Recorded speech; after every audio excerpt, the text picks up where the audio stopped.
प्रिय विद्यार्थियों, आज हम पाइनस स्तंभ की आंतरिक संरचना के बारे में पढ़ेंगे। उसमें सर्वप्रथम मैं आपको प्राथमिक संरचना प्राइमरी स्ट्रक्चर के बारे में बताऊंगी। स्तंभ क्या प्राथमिक संरचना पाइनस के स्तंभ की आंतरिक संरचना द्विबीजपत्री स्तंभों के समान होती है। स्तंभ पर अनेक शल्क पत्रों तथा सीमित वृद्धि वाली शाखाओं की उपस्थिति के कारण अनुप्रस्थ काट में इसकी आकृति लहरदार अथवा अनियमित होती है। प्राथमिक स्तंभ की अनुप्रस्थ काट में निम्नलिखित भाग दिखाई देते हैं। पहला, बाह्य त्वचा एपिडर्मिस। यह एक स्तरीय आवरण है जो है सहज रूप से व्यवस्थित कोशिकाओं से निर्मित होती है। इन कोशिकाओं की बाह्य कोशिका भित्ति क्यूटिकल से ढकी होती है। उसके पश्चात सेकंड भाग है इसका कॉर्टेक्स। यह बाह्य त्वचा के नीचे स्थित एक बहुस्तरीय क्षेत्र है। इसकी कुछ बाहरी दृढ़ोत्तक परतें अधस्थ त्वचा हाइपोडर्मिस बनाती हैं। कॉर्टेक्स की भीतरी परतें पेरेन्काइमी कोशिकाओं से निर्मित होती हैं। कुछ पेरेन्काइमा कोशिकाएं टैनिन युक्त होती हैं। इसके अतिरिक्त कॉर्टेक्स में अनेक रेजिन कैनाल भी पाई जाती हैं। प्रत्येक रेजिन नाल के बाहर दृढ़ीकृत कोशिकाएं स्केलेटिक सेल्स का एक द्विस्तरीय आवरण होता है तथा इनके भीतर स्रावी कोशिकाओं की एक परत होती है। इन्हें एपिथीलियम कोशिकाएं कहते हैं और ये रेजिनी पदार्थ स्रावित करती हैं। फिर है अंतस्त्वचा व परिणाम एंडोडर्मिस एंड पेरिसाइकल। कॉर्टेक्स की सबसे भीतरी परत अंतस्त्वचा एंडोडर्मिस बनाती है, परंतु यह कॉर्टेक्स की कोशिकाओं से स्पष्टतः विभेदित नहीं होती है। अंतस्त्वचा के भीतर 2 से 3 स्तरीय परिरम होता है, परंतु यह भी अंतस्त्वचा के समान अस्पष्ट व अविभेदित होता है। उसके पश्चात हम देखेंगे स्टेम के संवहन ऊतक। प्राथमिक स्तंभ में संवहन ऊतक एक वलय में व्यवस्थित 5 से 6 प्राथमिक संवहन पुलों से निर्मित होते हैं। प्रत्येक पुल संयुक्त बहिर्फ्लोमी, कोलेट्रल तथा वर्दी होता है। सभी संवहन पुल एक दूसरे के निकट स्थित होते हैं। अतः मज्जा किरणें पित्त को कॉर्टेक्स से जोड़ने वाले पेरेन्काइमी क्षेत्र संकीर्ण होती हैं। प्राथमिक जाइलम में वाहिनिकाओं समान अरीय पंक्तियों में व्यवस्थित होती हैं। प्रोटोजाइलम वाहिनिकाओं में सर्पिल स्थूलन पाए जाते हैं, जबकि मेटाजाइलम वाहिनिकाओं में स्थूलन जालिकावत होते हैं। प्राथमिक फ्लोएम चालनी नलिकाओं तथा फ्लोएम पेरेन्काइमा से निर्मित होता है। इनमें एंजियोस्पर्म के समान सह कोशिकाएं नहीं पाई जाती हैं। फ्लोएम में कुछ एल्ब्यूमिनी कोशिकाएं भी पाई जाती हैं, जो चालनी नलिकाओं के साथ सह कोशिकाओं के समान व्यवस्थित होती हैं। प्राथमिक जाइलम व फ्लोएम के बीच 1 या 2 स्तरीय कैम्बियम होती है। इसकी कोशिकाओं में पुनरावृत्त अपनतनिक विभाजन होता है, जिससे यह स्पर्श रेखीय दिशा में वृद्धि करता है। पित्त चित्र में मध्य वाला जो भाग है वह पित्त है। स्तंभ के केंद्र में पेरेन्काइमी कोशिकाओं से निर्मित पित्त होता है। पित्त की कोशिकाओं में रेजिन पदार्थ भरा होता है। अब हम देखेंगे स्तंभ की द्वितीयक वृद्धि। स्तंभ में द्वितीयक वृद्धि पाइनस के स्तंभ में द्वितीयक वृद्धि द्विबीजपत्री स्तंभों के समान होती है। प्राथमिक संवहन पुलों में उपस्थित अंतःपुलीय कैम्बियम इंट्राफेसिकुलर कैम्बियम की स्पर्श रेखीय वृद्धि से परस्पर पुलों के बीच स्थित प्राथमिक मज्जा किरणों में कैम्बियम की अंतरापुलीय पट्टियां बन जाती हैं। जैसा कि चित्र के अंदर इंडिकेट हो रहा है कि इसके अंदर जो कैम्बियम है वो बाहर की ओर वृद्धि करके ये इंट्राफेसिकुलर कैम्बियम का निर्माण करती है। अंत तथा अंतरापुलीय कैम्बियम की पट्टियां मिलकर कैम्बियम का एक पूर्ण वलय बनाती हैं, जो बाहर की ओर द्वितीयक फ्लोएम तथा अंदर की ओर द्वितीयक जाइलम का निर्माण करता है।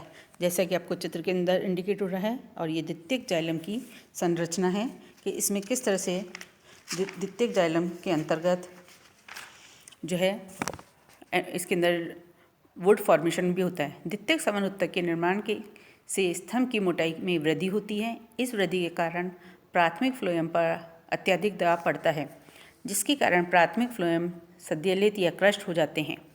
द्वितीयक जाइलम व फ्लोएम के बीच स्थित कैम्बियम वलय की सक्रियता स्थायी होती है। यह प्रत्येक वर्ष द्वितीयक जाइलम व द्वितीयक फ्लोएम के वलय बनाता है। स्तंभ के अनुप्रस्थ परिच्छेद में द्वितीयक जाइलम में चौड़ी तथा संकीर्ण वाहिनिकाओं के अनेक समकेंद्रिक वलय एकांतर क्रम में दिखाई देते हैं। संकीर्ण वाहिनिकाओं से निर्मित वलय शरद कास्ट स्प्रिंगवुड कहलाते हैं। शरद व वसंत कास्ट कैम्बियम की ऋतुनिष्ठ सक्रियता सीजनल एक्टिविटी के फलस्वरूप बनते हैं। शरद ऋतु में पतझड़ के कारण जल व पोषण पदार्थों का अधिक स्थानांतरण नहीं होता है। इस ऋतु में निर्मित वाहिनिकाएं संकीर्ण होती हैं। इसके विपरीत बसंत ऋतु में नई पत्तियों व शाखाओं का विकास होता है, जिसके फलस्वरूप जल व पोषण पदार्थों का अधिक मात्रा में स्थानांतरण होता है। अतः इस ऋतु में निर्मित वाहिनिकाएं चौड़ी होती हैं। चूँकि एक वर्ष में एक बसंत व एक शरद ऋतु होती है, अतः द्वितीयक जाइलम की एक शरद कास्ट व एक बसंत कास्ट मिलकर एक वार्षिक वलय बनाती हैं। वार्षिक वलयों की सहायता से पौधे की आयु की गणना की जा सकती है। अब हम देखेंगे द्वितीयक जाइलम। पाइनस का द्वितीयक जाइलम संघनधारक पिक्नोजाइलिक होता है।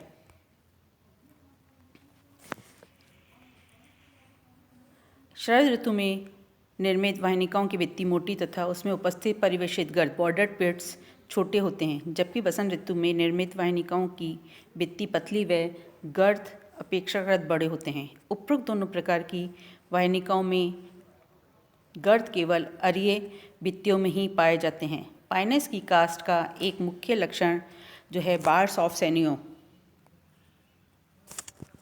की उपस्थिति है। सेनियो पट्टियों की ये परस्पर गर्तों के बीच अर्धचंद्राकार छड़ों के रूप में पाए जाते हैं। ये छड़ें वाहिनिका की भित्ति पर सेल्यूलोज व पेक्टिन के निक्षेपण से बनती हैं। कास्ट के परिपक्व होने पर ये छड़ें गर्त की परिधि से दूर हटने लगती हैं तथा परस्पर गर्तों की छड़ें संलयित हो जाती हैं।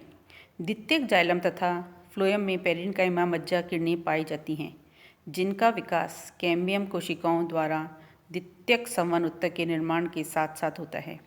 ये एक पंक्तिक होती हैं तथा इनकी ऊंचाई 2 से 12 कोश की होती हैं।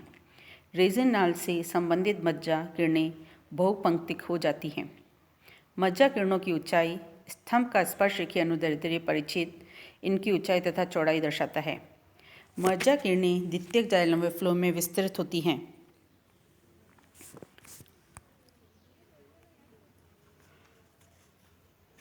तथा इन दोनों ऊतकों की मज्जा किरणों की संरचना भिन्न होती है। द्वितीयक जाइलम क्षेत्र में ये किरणें 1 से 3 अथवा अधिक पतली भित्ति व स्टार्च युक्त जीवित कोशिकाओं से निर्मित होती हैं तथा इनकी दोनों ओर किरणें वाहिनिकाओं रेड रैकेट्स की एक अथवा परतें होती हैं। इनकी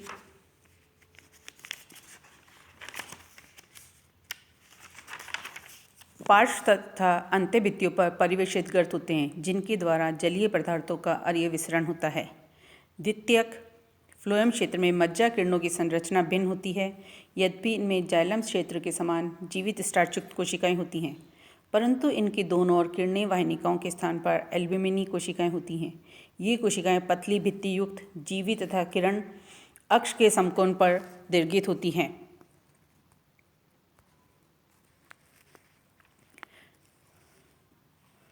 परिवेशित गर्तों का निर्माण अब अपन देख रहे हैं। परिवेशित या बॉर्डर प्लेट्स का निर्माण गर्त के ऊपर वाहिनिकाओं की द्वितीयक भित्ति के आंशिक रूप से विस्तार के फलस्वरूप होता है। इन गर्तों में सुविकसित टॉरस पाया जाता है। शरीर क्रियात्मक दृष्टि से टॉरस एक महत्वपूर्ण संरचना है, क्योंकि यह एक वॉल्व मेम्ब्रेन के रूप में कार्य करता है। अब अपन देखेंगे परिचर्म अथवा कॉर्क, पेरिड्रम और कॉर्क। संवहन क्षेत्र में द्वितीयक वृद्धि के साथ साथ कॉर्टेक्स के बाहरी क्षेत्र में भी एक मेरिस्टेम विकसित होता है, जिसे कॉर्क कैम्बियम अथवा कॉक्सन फेलोजन कहते हैं। कॉक्सन में परिणतिक विभाजन होते हैं तथा बाहर की ओर बनने वाली कोशिकाएं परिचर्म अथवा कॉर्क तथा अंदर की ओर निर्मित कोशिकाएं द्वितीयक कॉर्टेक्स बनाती हैं।